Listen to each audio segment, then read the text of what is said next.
The Ophidian Audio Mojo 2 are kind of like two speakers in one. And you know what? I had a whole introduction planned for the video. Instead, I'm just going to throw that away. And instead, I'm going to give Ophidian a clap for the Mojo 2 because yes, they are not a perfect speaker, but I've really enjoyed listening to them because they are really very good.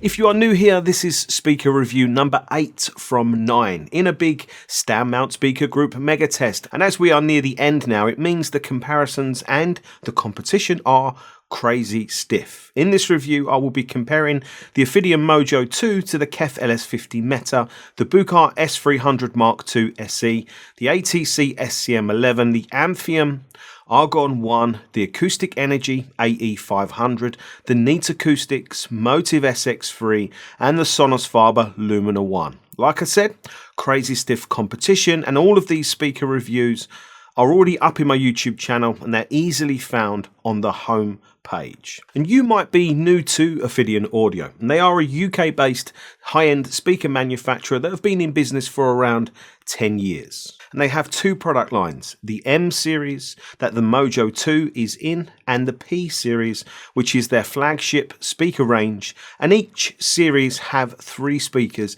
in each. So in a way, a simple product portfolio, but with the majority of the main bases being covered. And they manufacture all of their speaker cabinets here in the UK, and all the speaker assembly and other bits are all done here in the UK. And the Mojo 2, I'm pretty sure, are a two-way speaker, but as you can see, they are a little unorthodox in their design, especially for a very compact speaker measuring a mere 286mm tall, 158mm wide, and 220mm deep. So about the same size as the Sonus Faber Lumina 1. So these are two of the physically smallest speakers in this group test. And Ophidian have managed to fit two 115mm or 4.5 inch coated paper mid-bass drivers into the Mojo 2. And then offset is the real star of the show, the 27mm or 1 inch Sonus coated soft dome tweeter, which is made by SAS, the famous driver manufacturer based in Norway. And Sonus is a 4-layer coating that seals and dampens the tweeter. Another very standout feature with Ophidian speakers is that they use all Mundorf components on their crossovers, including air core coils, Mundorf capacitors and metal oxide resistors. And you have to say, wow, using Mundorf capacitors in a speaker at this price point, that is really something and extremely rare to see. Lastly, standout for the Mojo 2 is with the bass. Ophidian use a system they call Aeroflex that they say is a better method of creating a port for a speaker because the Aeroflex system allows the port to be longer and larger. And they say it also forms part of the speaker's bracing. So I would guess the Aeroflex system is something similar to a transmission line type of speaker, but it's definitely something that I'd like to find out more about and learn more about. Priced at £1,200, the Mojo 2 are about in the middle of the pack, but that does make them about 50% more expensive than the similar sized Sonus Faber Lumina 1, which is a very significant amount. And what do you think to them visually? Clearly they're quite an unorthodox looking speaker system, but they are definitely growing on me in terms of a look and overall aesthetic. And I like the wood finish, which I think is an oak veneer. The rear of the speaker is interesting because of the plate design that covers the Aeroflex port and because of the use of mini speaker cable binding posts. I've never seen them this small before. I didn't know they even made them this small, to be honest, and they are very cute, but they still accept normal sized banana plugs, so no special cables are needed. The Mojo 2 are 86 dB efficient, so quite low, but they are 4 ohms, which should help offset that with a lot of different amplifiers. And at 4.4 kilograms, they weigh about the same as the Sonus Faber Lumina 1, which means they are really quite light compared to the KEF LS50 META, and quite a bit smaller and pretty tiny compared to the Buchardt S300 Mark II SE. And the design with the offset tweeter throws up something really quite unique. It throws up the quandary, do you use them with the tweeters in or with the tweeters out? And I'm sure a lot of the lads that are watching this video prefer to see, tweeters being out.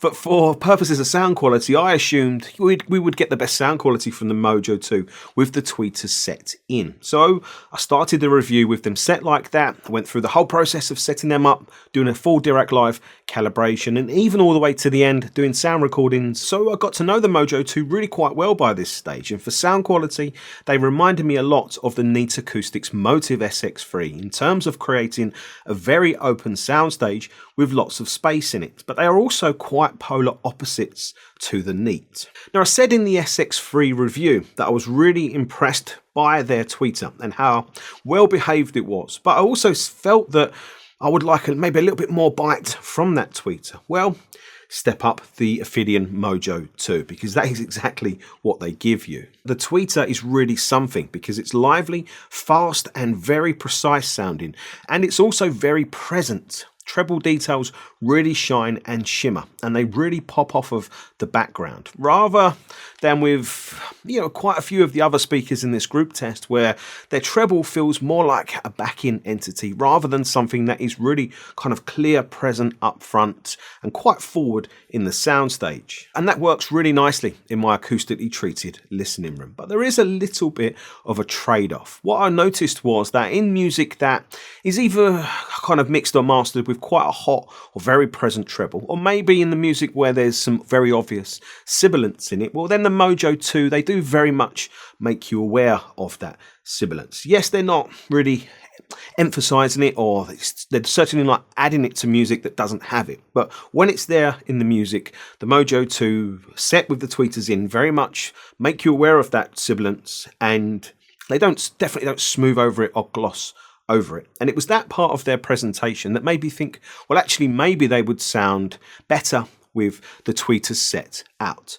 So I did some comparative listening, and initially I wasn't sure because there were some things that I really liked about how the Mojo 2 sounded with the tweeters set in. It's very open soundstage. And with the tweeters set out, what I noticed was maybe a more full or more saturated, a more solid mid-range, but trading off some of that openness of the soundstage. But there was a second benefit to having the tweeters set out. The soundstage width seemed to not necessarily improve, but I think elements to the left and the right of the soundstage all of a sudden sounded a bit more present, a bit more clear, and I was just aware of them more in the soundstage. So yeah, we traded off a tiny little bit of openness of soundstage for more width, for probably a little bit more outright soundstage width clarity. I hope that I've explained that well, and for a more saturated and more full vocal and mid-range. So I like these aspects a lot, and I went through the whole setup process again. I ran a full direct live calibration again, and this is how the two measured. This is how the speakers measured tweeters in and tweeters out. You can clearly see that there is a little bit of a difference, but it's not a drastic difference. But if you look very closely, there is about a 1 dB reduction in the treble at around 10 kilohertz with the tweeters out.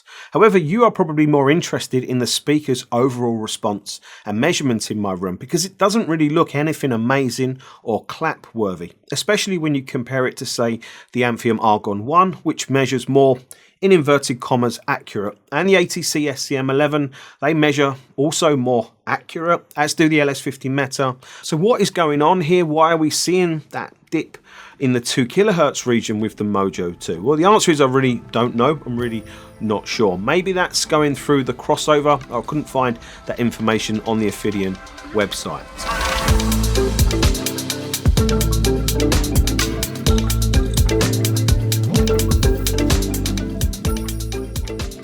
And for sound quality, with the tweeters out, I would say the Mojo 2 sounded somewhere in between the Neat Acoustics Motive SX3 and Acoustic Energy AE500 for their mixture of soundstage space and openness with liveliness and energy to the presentation, which is a very nice place to be, but also they came across very fast and crisp sounding, more like the Amphion Argon1, but with the Pratt pace, rhythm and timing of the ATC SCM11. But what I found interesting was the difference in the presentation of tweeters out to tweeters in, to the way the high frequencies are presented. So yes, if there's sibilance or excess high frequency information in music, the Mojo 2 was still presenting that to me and still making me very aware of it with them set with the tweeters out. But I was starting to see it as a positive. So yes, maybe everything I was hearing wasn't always pleasing, but I was just actually hearing really very clearly what's on the music, or what's in the music. And the Mojo 2, the way they're designed, they definitely wasn't smoothing that over, but they also wasn't overly emphasizing it. I was just hearing it extremely clearly. And I found this really damn impressive to have this level of treble clarity, detail, insight, precision and resolution from a speaker at this price point, while maintaining smoothness and a really enjoyable listen to factor.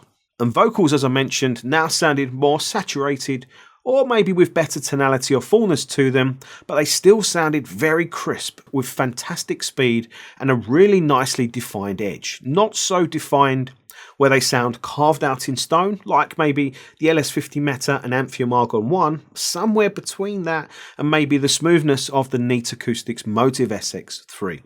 So the Mojo 2 has a very nice balance of the two. And vocals really pop off of the background impressively, and they are sat in space because the soundstage is still very open sounding, and I found that really impressive. And the rest of the soundstage is presented precisely with obvious layering, with excellent imaging, especially out to the sides of the speakers, as I mentioned before. And there is a presence and energy and real drive to how music is presented from the Mojo 2. The excellent pace, rhythm and timing that I mentioned before, and that just makes, I think, music that little bit more enjoyable and engaging to listen to. And I've really listened to the Mojo 2 a lot, and partly that's because it's kind of like two speakers in one, and I feel like I've done kind of two reviews in one in terms of full setups, sound recordings, the works. But the big reason for it is because I've been enjoying the sound that they have been producing, and that means quite a lot to me personally. Then we have their bass, which is an interesting one because on the positive, their bass is very fast and nimble and definitely doesn't overstay its welcome. And if I said the Mojo 2 sound more like sealed box speakers or maybe like passive radiator speakers for bass, because they are on the faster and leaner sounding side, and they can sound quite punchy with some music, and you would probably be stunned by the bass that I managed to get out of them for punchiness, fullness and extension to a point. But when you listen to a big variety of music, you can hear they do come up short for overall bass output and extension compared to quite a few of the other speakers in this group test, because those speakers have been very strong for bass. Maybe not by a huge amount, but by a noticeable amount. And I would say they are probably similar in bass output and extension to the neat Motive SX3. So subwoofers would be a nice addition. And regulars to the channel will know I really appreciate what I think is the right amount of bass for music, which is actually quite a lot of bass based on equal loudness. And that is definitely more bass than I was able to achieve from the Mojo 2. But I found myself being totally fine with the amount of bass that they was producing because I was enjoying everything else. But to summarise, the Mojo 2 are not perfect and they won't be for every audiophile. I don't think every audiophile will get it, but I do get it and I really like it. I love the tweeter. It's actually my favourite tweeter and treble from the group test so far. And it's probably my favourite soundstage presentation for openness with clarity mixed with real liveliness and smoothness, but still with great clarity and resolution. And I think for bass, yes, the Mojo 2 hasn't been 100% my preferred speaker in this group test, but I have really appreciated the bass that they have been delivering for such a compact size and form factor.